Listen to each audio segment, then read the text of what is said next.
a constant stream of updates, stories, and curated moments. Have you ever noticed the silent ones? Their profile picture might be a landscape from a decade ago. Their last post is a relic from a different time. And yet, when you see them in person, they aren't anxious or left behind. They often seem grounded and perfectly content. We tend to pathologize this silence, labeling them lurkers or assuming they're antisocial. But what if their choice is not a social deficit, but a profound psychological stance? What if, by stepping away from the digital noise, they are unconsciously following a path to wholeness laid out by the legendary Swiss psychiatrist Carl Jung? In this video, we will explore how the decision to not post on social media is far more than a simple preference. It can be a powerful expression of key Jungian concepts: the rejection of the false persona, the demanding journey of individuation, the courageous integration of the shadow, and a deep, inward connection to the true self. To understand the psychology of silence online, we must first understand one of Carl Jung's most fundamental concepts: the persona. In Latin, the word literally means mask, and for Jung, it represented the social face an individual presents to the world. It is the collection of traits, behaviors, and attitudes we adopt to fit into various social contexts. The professional self we bring to a meeting, the friendly self at a party, the respectful self with family. The persona is not inherently negative. In fact, it is a vital and necessary psychological function that allows for smooth and civilized social interaction. It is the compromise we make between who we are and what the world expects of us. Think of it as the suit you wear for a job interview. It is appropriate for the occasion, it shows respect for the context, and it helps you achieve a specific goal. But when you return home, you take the suit off. You wouldn't wear it to relax on your sofa, and you certainly wouldn't believe that the suit is you. The persona is that suit, a useful tool for navigation, but not the skin beneath. The critical psychological danger, Jung warned, arises when we become over-identified with our persona. This is a state he called inflation, where the individual starts to believe that the mask is their true face. They confuse their social role with their entire identity. When this happens, the authentic, more complex self, with its doubts, vulnerabilities, and unconventional thoughts, is pushed into the shadows, neglected and unexpressed. The person begins to live a life dictated by external validation and social expectations, rather than internal truth. Their sense of worth becomes contingent on the upkeep of the mask, leading to a fragile and performative existence. The individual is no longer wearing the persona. The persona is wearing the individual, slowly eroding the unique personality it was meant to temporarily clothe. Nowhere is this dynamic more amplified and more perilous than in the realm of social media. These platforms are, in essence, the ultimate persona factory. They are not designed for the expression of the whole self. They are designed for the curation of a highlight reel. Every profile is a carefully constructed gallery of our best angles, our most triumphant moments, our wittiest thoughts, and our most socially acceptable opinions. We engage in a constant process of editing and filtering, both literally and metaphorically, presenting a version of our lives that is polished, coherent, and relentlessly positive. The architecture of these platforms, the like counters, the follower metrics, the share buttons, creates an immense, relentless pressure to maintain this personal brand. This digital persona becomes a commodity to be managed and marketed, and the line between the user and the avatar begins to blur. We don't just post a happy photo, we perform happiness for an audience. We don't just have an opinion, we craft one that will be met with approval. This is inflation in its most modern form. The belief that the curated digital self is not just a representation, but the entirety of who we are. It is in this hyperstimulated context of performative identity that the non-poster makes their quiet stand. Their absence from the feed is not necessarily a Luddite rejection of technology, nor is it always a conscious philosophical stance. For many, it is an intuitive, psychological reflex, a deep-seated rejection of the demand for over-identification with the persona. They sense, even if they cannot articulate it, the inherent inauthenticity of the exchange. Their silence is a refusal to participate in what they perceive as a collective game, a refusal to fracture their sense of self into a public performance and a private reality. While others are busy building their digital monuments, the non-poster is investing their energy inward, prioritizing the development of the private, true self. They are choosing to live an unedited experience, rather than constantly narrating and packaging one for public consumption. Their identity is not something to be displayed and validated, but something to be lived and explored, free from the distorting lens of an audience. So, when we see that blank profile or that long dormant timeline, we must ask ourselves a new question. Is this absence truly a form of social withdrawal, a deficit to be pitted? Or is it, in fact, a brave and radical act of self-preservation? Is it a refusal to let the digital mask graft onto their skin? By choosing not to post, they are making a profound statement that the most important relationship they will ever have is the one they have with themselves, and that relationship requires a space free from performance, a sanctuary of silence where the true self, not the persona, can breathe and grow.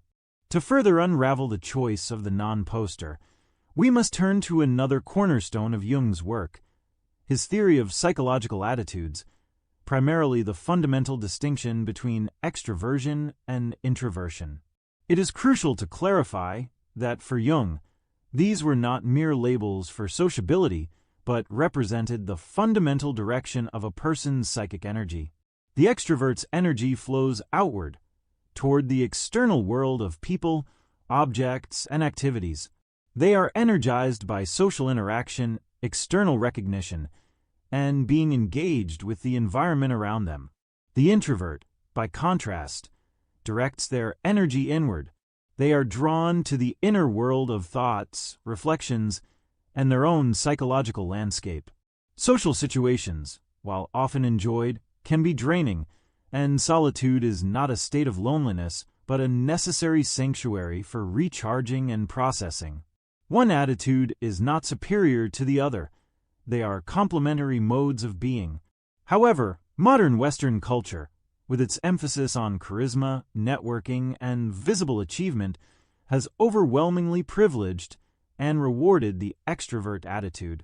We are taught from a young age that to be successful and well-liked is to be outgoing, assertive, and constantly engaged with the outer world. Social media did not invent this cultural bias, but it has engineered the most efficient and pervasive ecosystem for its expression. The very architecture of these platforms, the like button, the share counter, the follower metric, the viral loop, functions as a digital Skinner box, meticulously designed to exploit the human desire for extroverted validation. Every notification is a variable reward, a small hit of social affirmation that reinforces the behavior of posting and performing. This system creates a powerful collective pressure to constantly project a self into the digital arena, to have one's existence acknowledged and approved by the crowd. The currency of this realm is external approval, and its economy is driven by the performance of a life that is interesting, attractive, and enviable. The platform itself becomes a stage, and the user, often unconsciously, becomes an actor, tailoring their content to the perceived desires of their audience. The inner world, with its quiet ambiguities and unshareable moments, holds little value in an economy that trades primarily in externalized, quantifiable engagement. For the individual with a predominantly introverted psychological disposition, this entire ecosystem can feel alien, exhausting, and ultimately meaningless. The non-poster is often someone whose psychic energy operates on a different currency. The loud, Continuous demand for external performance does not energize them. It depletes them. The reward of a like or a new follower is a shallow substitute for the deep, intrinsic satisfaction they find in the rich landscape of their own mind. Their validation comes from the slow digestion of a complex idea, the quiet satisfaction of a personal insight, the comfort of a single, profound conversation, or the simple, undocumented beauty of a walk in nature. Their motivation is intrinsic. They create, explore, and reflect for the sake of the experience itself, not for the social capital it might generate. The performance required by social media feels not just unnecessary, but as a distraction from the more important work of understanding themselves and their place in the world. Consequently, the non-poster's absence is not a rejection of society, but a rejection of a specific, extrovert model of sociality that feels inauthentic to them. They are not against connection. They are against a form of connection that is broad, shallow, and performative.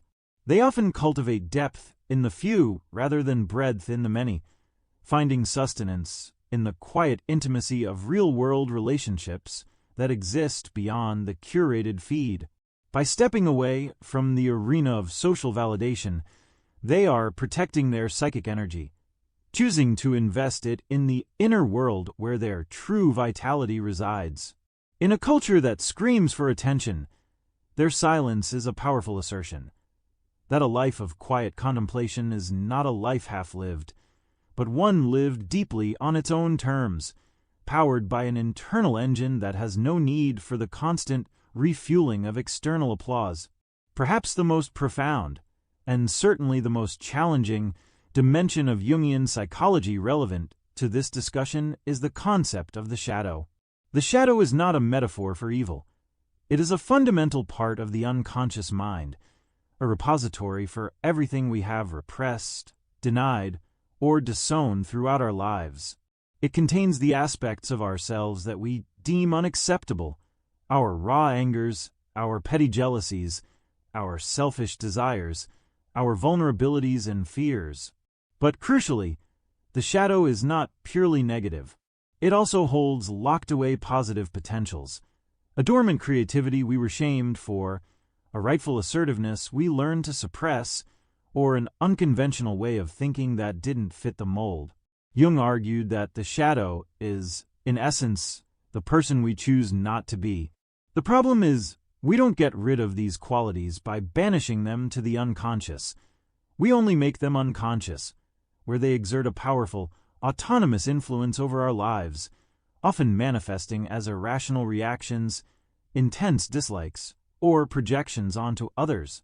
The path to psychological wholeness, which Jung called individuation, requires the difficult and courageous work of shadow integration, not to act out these dark aspects, but to acknowledge their existence, withdraw our projections, and bring them into the light of consciousness, thereby robbing them of their destructive power and reclaiming the positive potentials trapped within them.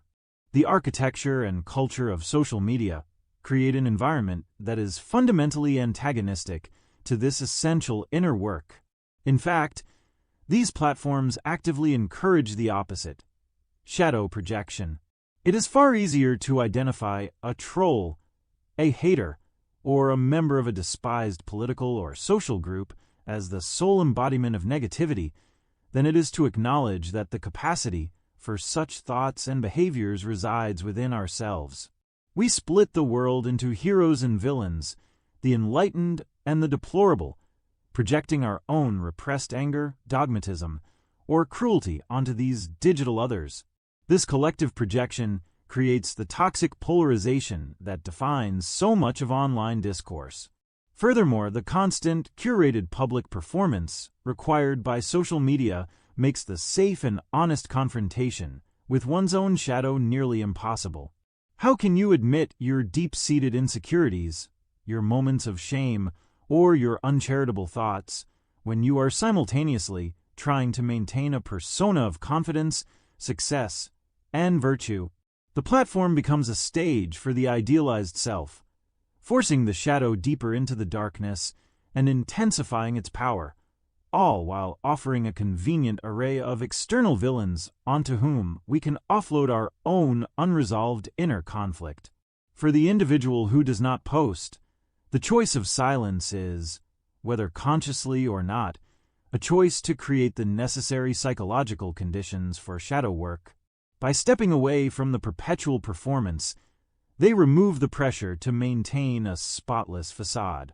The energy that would be spent on crafting an image and defending it against perceived threats is instead redirected inward, in the quiet and privacy of their own mind. Free from the judgmental gaze of an audience, they can afford to be honest. They can confront their own complexities, acknowledge their flaws without the terror of social annihilation, and sit with their uncomfortable emotions instead of immediately projecting them onto a target online. This silence is not an empty void. It is a fertile ground for self-confrontation. It is in this space that one can ask the difficult questions. Why does that person's success trigger such envy in me? Where does this sudden burst of rage come from? What part of myself am I seeing when I feel a visceral dislike for someone online? Their journey is not about presenting a perfect, integrated self to the world, but about doing the messy, private, and essential work of integration itself. They understand, at an intuitive level, that wholeness is not achieved by hiding the shadows, but by acknowledging the light they contain. We have explored the components, the rejection of the inflated persona, the introverted value system, and the engagement with the shadow. Now, we must understand the overarching goal that these elements serve, which Jung identified as the central purpose of human psychological life, the process of individuation. Individuation is not about becoming perfect or self-absorbed. It is the lifelong journey of becoming more fully, completely, and authentically oneself, an indivisible, unique whole. It is the process of systematically integrating the contents of the unconscious, including the shadow and other archetypal forces, with the conscious personality. This is not a passive occurrence, but an active, often demanding, engagement with the depths of one's own being. A crucial mechanism that makes this process possible is what Jung termed the transcendent function. This is the psyche's innate capacity to hold the tension between opposing psychological forces, the conscious and the unconscious, the persona and the shadow, our extrovert desires and our introverted needs, without rushing to a premature, one-sided resolution. By sustaining this tension, the psyche is compelled to create a third, new position that transcends the conflict, leading to a higher level of consciousness and a more complex, nuanced personality. It is a creative synthesis that could not have been reached by simply choosing one side over the other. This profound inner work, the very engine of personal growth and self-realization, has one non-negotiable prerequisite: psychological space. It requires uninterrupted time, deep privacy, and a silence that is not merely the absence of noise, but an active quality of listening to the inner world. The constant, fragmented attention demanded by social media is the antithesis of this state. The endless scroll, the reactive commenting, the pressure to have an immediate public opinion on every issue, this digital environment shatters the sustained focus necessary for the transcendent function to operate. How can one hold the tension of inner opposites when the outer world is constantly bombarding them with new stimuli and demands for immediate judgment? The platform's design encourages rapid, black-and-white thinking, a perpetual taking of sides, which effectively short-circuits the slow, nuanced, and deeply personal work of psychological synthesis. In this context, the non-poster's withdrawal is not a retreat from life, but a strategic withdrawal for the sake of a more meaningful life.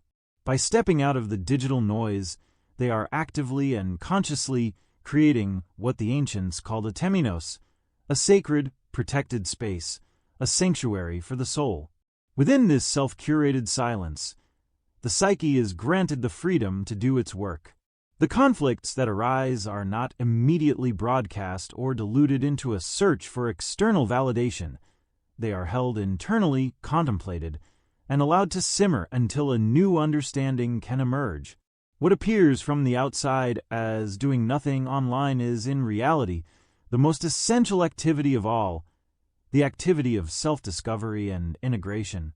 They are allowing the transcendent function the room it needs to function, permitting a genuine dialogue between the self they present to the world and the self they are in the process of becoming. Their journey is not broadcast in real time. It is lived in the quiet, transformative space between thoughts, in the patient tolerance of not having an immediate answer, and in the faith that the psyche, when given the right conditions, possesses its own wisdom and its own direction toward wholeness. When we view the choice to refrain from social media through the lens of Carl Jung's psychology, a profound and coherent picture emerges. This is not a random or simply antisocial behavior, but a stance that can be understood as a multifaceted psychological response. It is a rejection of the constant demand to identify with a curated, inflated persona, a refusal to let the mask become the face. It is an alignment with an introverted value system, one that finds its energy and validation within, rather than in the external, quantifiable applause of the digital crowd. It is a courageous commitment to engaging with the shadow, to doing the difficult, private work of confronting one's own complexities rather than projecting them onto convenient villains online. And ultimately, it is a commitment to the sacred process of individuation, the lifelong journey toward wholeness that requires the silent, protected space which constant broadcasting inevitably destroys. So, the next time you scroll through your feed and notice that silent profile, that dormant timeline, do not see a void or a missing person. See instead someone who may be on a quiet, determined, and deeply personal quest for authenticity.